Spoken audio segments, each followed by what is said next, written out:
যে নির্বাচন কমিশন যে সিদ্ধান্তগুলো নেয় সেই সিদ্ধান্তের কোনো নীতিমালা নেই। সংস্কারের পক্ষে যারা থাকবে তাদের সঙ্গে হৃদ্যতা হবে, আর সংস্কারের বিপক্ষে যারা তাদের সঙ্গে দূরত্ব বাড়বে বলে মন্তব্য করেছেন জাতীয় নাগরিক পার্টি দক্ষিণ অঞ্চলের মুখ্য সংগঠক হাসনাত আব্দুল্লাহ।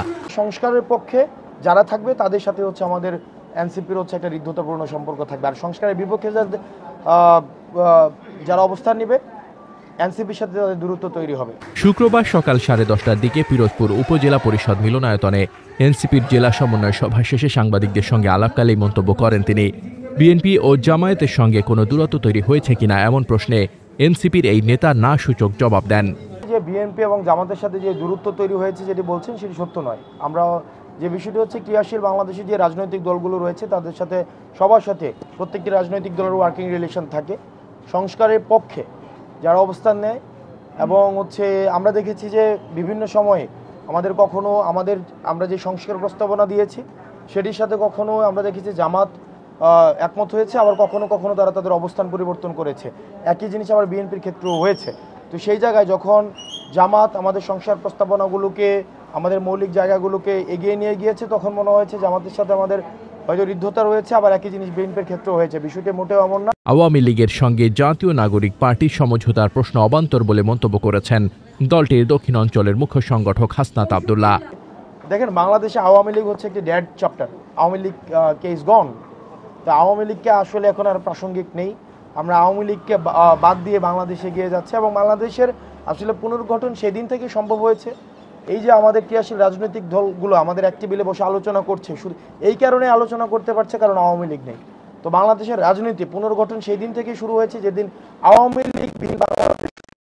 এ সময় আরও উপস্থিত ছিলেন এনসিপির বরিশাল বিভাগের সাংগঠনিক সম্পাদক মুজাহিদুল ইসলাম শাহিন, বরিশাল জেলার প্রধান সমন্বয়কারী আবু সাইদ মোসা। অনুষ্ঠানে সভাপতিত্ব করেন পিরোজপুর জেলার প্রধান সমন্বয়কারী মশিউর রহমান ও সঞ্চালনা করেন জেলার যুগ্ম সমন্বয়কারী মাহবুবুল আলম নাইম। সভায় এনসিপিকে আরও শক্তিশালী করা সহ সাংগঠনিক নানা দিক নিয়ে আলোচনা হয়। শীঘ্রই জেলা কমিটি ঘোষণা করার কথাও উল্লেখ করা হয়েছে।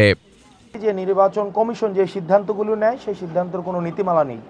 মানে সকালে ঘুম থেকে উঠে মনে হয় যে এটা দিবে, যে মাইক মার্কা, মাইক দেখছে মাইক দিয়ে দিছে, মোবাইল দেখছে মোবাইল মার্কা, ট্রাইপড দেখছে ট্রাইপড মার্কা। ওই যে সূর্য দেখতেছে উপরে, তো ওই দেখলাম যে ওখানে সূর্য মার্কাও আছে, মানে উঠন্ত সূর্য মার্কা। তো এখানে দেখবেন কিছুদিন পরে যা মনে হয় যেটা দেখে এখন কোন নীতিমালার মধ্যে দিয়ে শাপলা অন্তর্ভুক্ত করা হয় নাই তারা কিন্তু স্পষ্ট করে নাই। আবার কোন নীতিমালার মধ্য দিয়ে বেগুনকে অন্তর্ভুক্ত করা হয়েছে তারা সেটাও স্পষ্ট করে নাই। আবার গতকাল দেখলাম যে আবার তারা শাপলা কলিকে অন্তর্ভুক্ত করছে। এটা আসলে কোন নীতিমালার ভিত্তিতে করছে সেটা স্পষ্ট না আমাদের কাছে। সেজন্য আমরা বারবার আসলে যেটির ফোকাস করছি সেটি হচ্ছে নির্বাচন কমিশন এভাবে আসলে হুইমজেকিলি চলতে পারে না। তার একটা নীতিমালা থাকতে হবে। এটি জনগণের প্রতিষ্ঠান, সাংবিধানিক প্রতিষ্ঠান। সাংবিধানিক প্রতিষ্ঠান একটি নীতিমালার ভিত্তিতেই কিন্তু চলতে হবে, একটা নিয়মের ভিত্তিতে চলতে হবে। এটা কোনো ব্যক্তি সর্বস্ব, একটা আধুনিক মানদাতার মধ্যযুগীয় চিন্তা প্রসূত সিদ্ধান্ত নিয়ে এই সাংবিধানিক প্রতিষ্ঠান চলতে পারে না। তো সেজন্য আমরা যেটি সবসময় ফোকাস করে আসছি এনসিপি, সেটি হচ্ছে আমরা নির্বাচন কমিশনের আসলে নীতিমালাটা দেখতে চাই। যেই নীতিমালার ভিত্তিতে তারা মার্কাকে অন্তর্ভুক্ত করে, আবার যে নীতিমালার ভিত্তিতে তারা অন্তর্ভুক্ত করে না, আবার যে নীতিমালার ভিত্তিতে তারা বাদ দিয়ে দেয়, এই নীতিমালাটা হচ্ছে আমাদেরকে দিতে হবে এবং এই বিষয়ে আমাদের সাংগঠনিক সিদ্ধান্ত চূড়ান্ত আমরা আলোচনার মধ্য দিয়ে নিব ইনশাআল্লাহ। মোহাম্মদ শামীম রেজা, দৈনিক খোলা চোখ।